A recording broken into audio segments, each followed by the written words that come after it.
నిజామాబాద్ జిల్లాలో పోలీసుల పేరుతో సైబర్ నేరగాళ్లు రెచ్చిపోతున్నారు. కొత్త పంతాలో సైబర్ మోసాలకు పాల్పడుతున్నారు. అమాయకులను నిలుపు దోపిడీ చేస్తున్నారు. విదేశాల్లో ఉన్న కార్మికుల కుటుంబాలే టార్గెట్ గా కేటుగాళ్లు దోపిడీలకు పాల్పడుతున్నారు. తమ బంధువులు డ్రగ్స్ కేసులో ఇరుక్కున్నారని, డబ్బులు పంపకుంటే కేసులు చేస్తామని బెదిరింపులకు పాల్పడుతున్నారు. వాట్సాప్ ప్రొఫైల్ డీపీలో పోలీసుల గెటప్ లో కట్టింగ్స్ ఇస్తున్నారు. నిజమైన పోలీస్ లేరని నమ్మించి బాధితులను మోసపోతున్నారు. గత వారం రోజుల్లో 10కి పైగా ఘటనలు చోటు చేసుకోవడంతో చీటింగ్ లో తీవ్రత ఎంతో ఉందో ఇట్టే అర్థం చేసుకోవచ్చు. అటు వరుస సైబర్ ఘటనలపై స్పందించిన సిపి కల్మేశ్వర్ నకిలీ పోలీస్ ఫోన్ కాల్ మోసాలపై దృష్టి సారించామని అన్నారు. ఇతర రాష్ట్రాల్లో ముఠాగా ఏర్పడి కొత్త సాఫ్ట్వేర్ ఆధారంగా కేటుగాళ్లు మోసాలకు పాల్పడుతున్నారని తెలిపారు. అపరిచిత ఫోన్ కాల్స్ వస్తే వివరాలు చెప్పవద్దని అన్నారు. పోలీసులమని బెదిరింపులకు పాల్పడితే వెంటనే పోలీస్ స్టేషన్ కు సమాచారం అందించాలని సూచించారు కల్మేశ్వర్.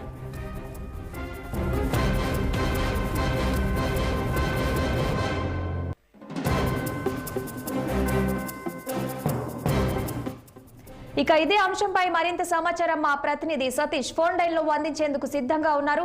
సతీష్, చెప్పండి, నకిలీ పోలీసులతో భారీ మోసాలకు పాల్పడుతున్నారని, ఇక విదేశాల్లో ఉన్న కుటుంబాలకే టార్గెట్ చేసుకోవచ్చని వివరాలున్నాయి. దీనికి సంబంధించిన పూర్తి వివరాలు ఏంటి?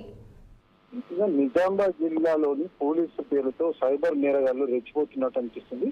కొత్త పథకాలతో సైబర్ నేరగాళ్లు పాల్పడుతున్నట్టు తెలుస్తుంది. ప్రధానంగా చూస్తుంటే విదేశాల్లో ఉన్న ఈ కార్మిక కుటుంబాలని వాళ్ళు టార్గెట్ చేస్తున్నట్లు ఇక్కడ అనిపిస్తుంది.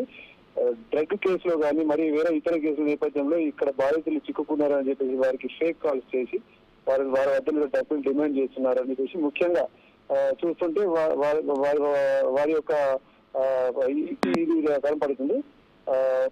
ఈ విషయమై ఇంకోసారి చూస్తుంటే మనకు పోలీసులో ఫేక్ కాల్స్ డీపీ కూడా వారిదే కనిపిస్తున్నట్టు ఉండడం గణారోగం ఇంకా చూడవచ్చు. నిజామాబాద్ జిల్లాలో వీరిని నమ్మి ఆర్మూర్, బాల్కొండ ప్రాంతానికి చెందిన వారు డబ్బులు కూడా పంపుతున్నారని ఇక్కడ విశ్వసనీయ సమాచారం తెలుస్తుంది. గత వారం రోజులుగా జిల్లాలో ఈ యొక్క క్రమంగా ఈ పరిస్థితి నెలకొంది. దీనిపై పోలీసులు విచారిస్తున్నారని చెప్పేసి ఇప్పటివరకు మనకు అనిపిస్తుంది.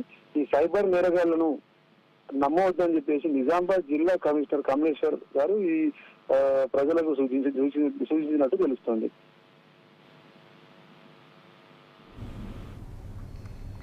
Okay, thank you Satish.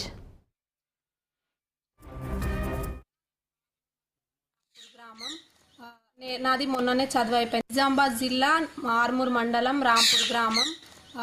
నాది మొన్ననే చదువు అయిపోయింది. మా డాడీ గల్ఫ్లో ఉంటాడు. అయితే ఈరోజు ఉదయం